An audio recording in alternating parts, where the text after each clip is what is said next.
All right, so I knew that the reformation of Syria was going to end up being bloody, but I didn't know quite how bloody it was going to be.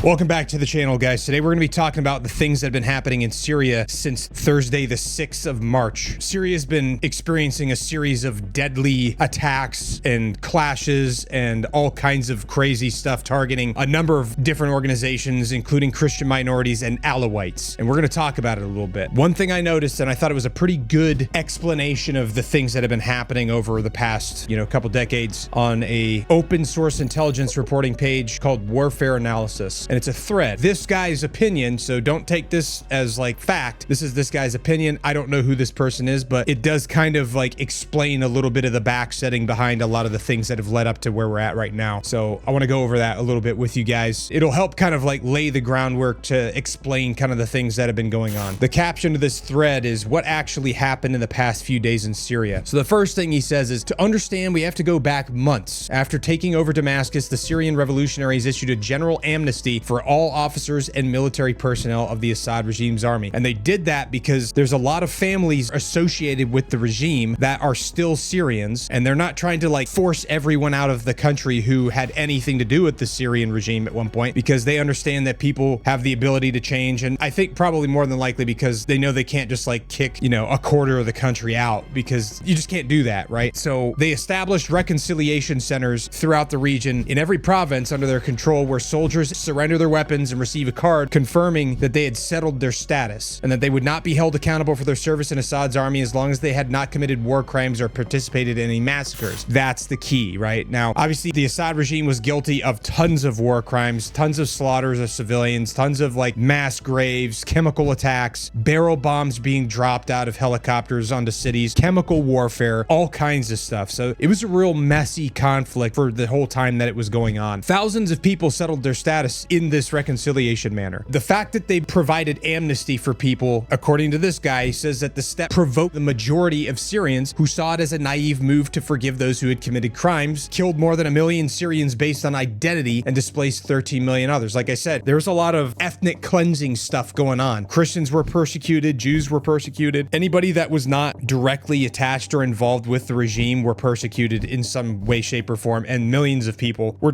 displaced from their homes, lost their businesses, had their entire, villages destroyed by the regime. It was bad. However, the current administration that has just assumed power after Hayat Tahrir al-Sham took control of Damascus. Now, the newly appointed president, Ahmed al-Sharaa, who used to be part of Nusra Front, used to be part of like Al-Qaeda affiliates, he's assumed control now. According to him, he's trying to bring the country together, from what he's been saying. Whether or not that's factual or not, your guess is as good as mine. I don't know enough about this guy. I do know that he fought with Al-Qaeda and was involved in jihadist organizations for a long time throughout his earlier years leading up to this point. So can people change? Sure. Do I think that he has? Your guess is as good as mine. It's just a guessing game at this point for that. But he has said that he wants to form a government that brings all of the people of Syria together. That's what he's saying. Again, we have to remember that the regime was recently toppled. There's tons of pro-regime forces still in the country. There's tons of people that were affiliated with the pro-regime forces is still in the country. And a lot of the fighters that were fighting with Hayat Tahrir al-Sham, some of them were like Al-Qaeda offshoots. Some of them were like offshoots of ISIS. There were people from all over the globe that had come to this area and were working to topple the government. That doesn't necessarily mean that they're all good people. That also doesn't mean that they have direct control of them yet, because it's not a disciplined military force. It's very much like militias all over the place that are kind of like still kind of doing their own thing to a certain degree. They don't have like an ironclad fist over the entire region's soldiers that are essentially trying to affiliate themselves with the new government. And it's going to take some time. That's not to include the fact that there's numerous countries in the region that are actively trying to do things to prevent Syria from becoming stabilized, because there's concerns that if they become stable that they could mount different things. And I'm sure that Israel doesn't want Syria to be fully stabilized, because then it could be potentially a threat to them. I don't know if Turkey wants them to or not. It's hard to say. I mean, I know that the Turkey's been trying to work with the new administration in Syria, as well as the United States and the Syrian Democratic Forces in the east part of Syria that don't have anything to do with the new administration there. They've all been trying to kind of work together because there are some jihadist organizations that have been causing havoc throughout western, specifically northwestern Syria. They can't get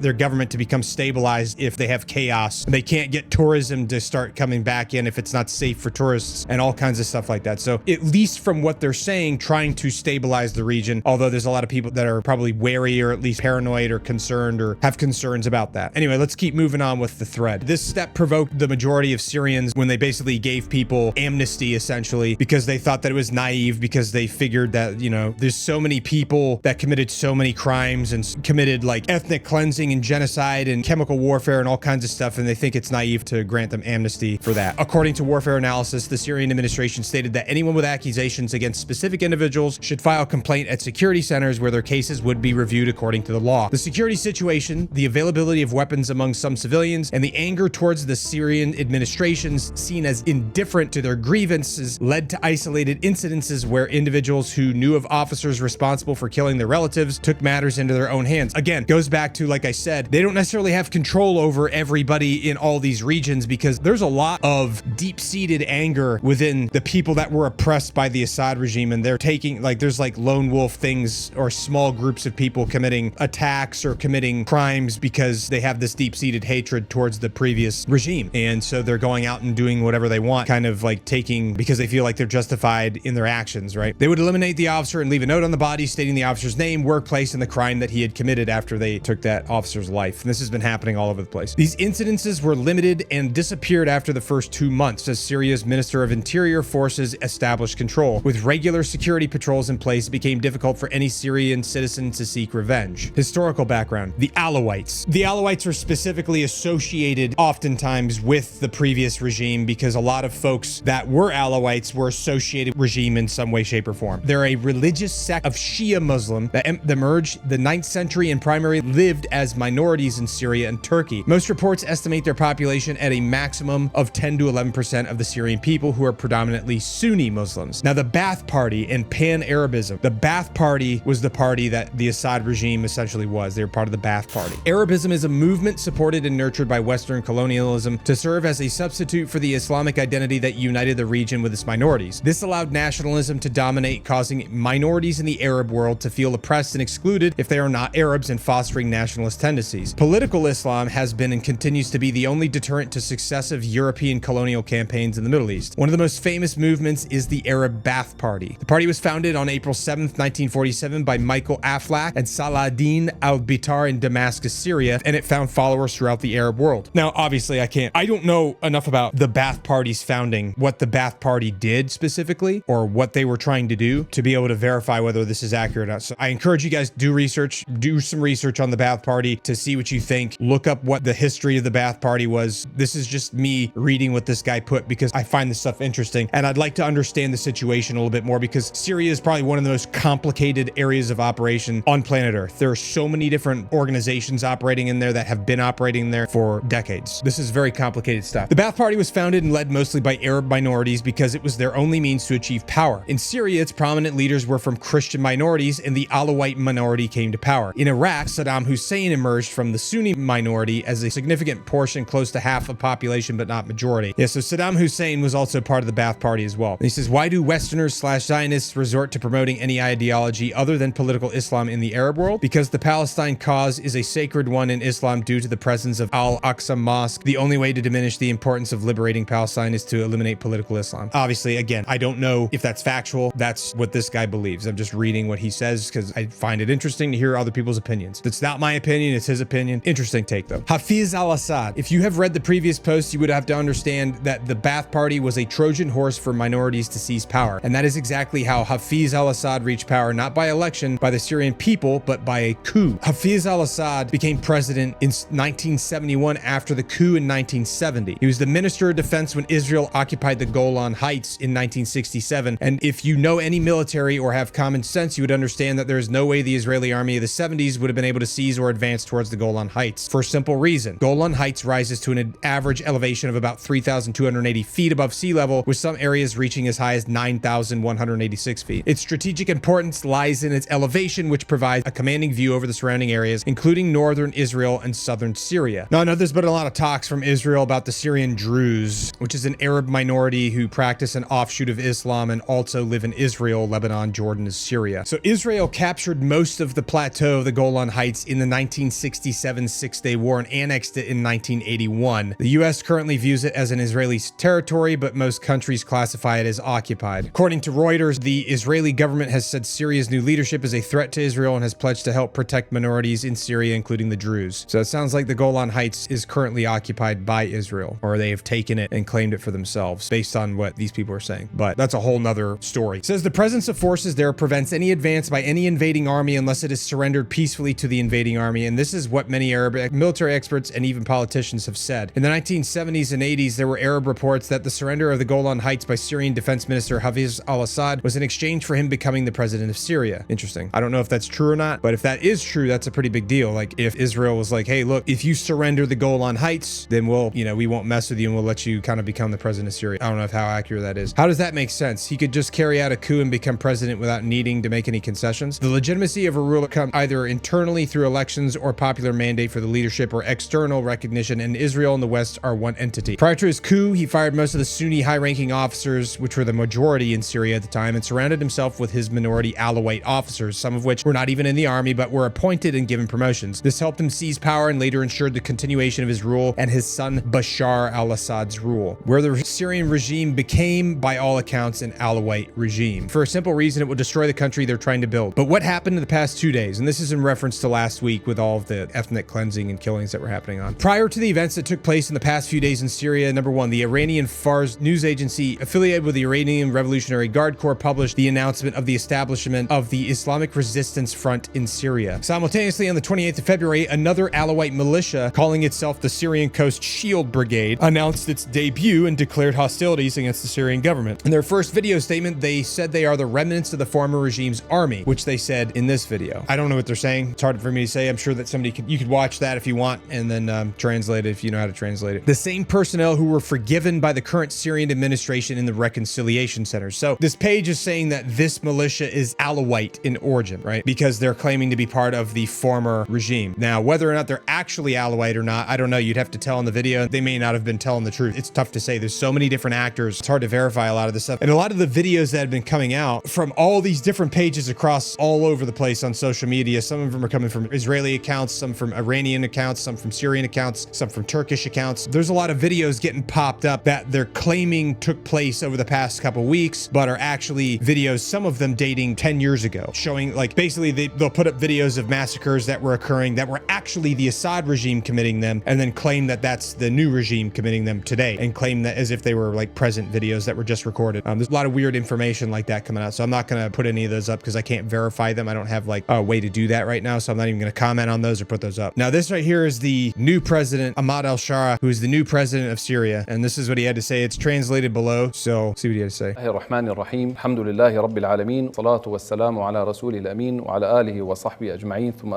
of the followers of the fallen regime have sought to test this new Syria, but they do not know its limits. And here they are today, getting to know it once again. They see it as one unified country from east to west or north to south. If a thorn touches one province, all the other provinces will rally to support and honor it. Today, there is no difference between the authority and its people. Syria means everyone, and is everyone's task to preserve it and help it. And this is what was embodied last night. There's no fear for a country with such people and such spirit. Oh, you remnants in the battle of liberation, we fought you with mercy, showing concern for your lives while you wished us death. And he's talking about the reconciliation centers. We are a people who want to rebuild the country that you destroyed, and we have no interest in shedding anyone's blood. We are a people who fight with honor in our hearts while you fight without honor. And it is not strange if done. You have spilt Syrian blood for decades and you're still on the same path. Despite our victory, we pardoned you to avoid such scenes. And I am certain you are ignorant of what we say, but the messenger's duty is only to deliver the message. You're committing a heinous act by killing those who protect Syria and serve it in your stomach, storming hospitals and terrorizing the innocent. You have offended all Syrians. And because of this, you have committed a great sin that will not be forgiven. You have received a response that you cannot bear. So hurry up and surrender your weapons and yourselves before it is too late. O Syrians, the world has seen your passion for your country and your love for it, and the feeling of belonging to it. And this is what suits you and your origin, for without this love, countries will not be built. And I bless the forces of the army and the security for their commitment to protecting the civilians and securing them while pursuing the fall of the regime and their speed and performance. I emphasize to them the importance of avoiding overreaction and exaggeration, and instead encourage actions that reflect our commitment to our principles and clearly differentiate us from our adversaries.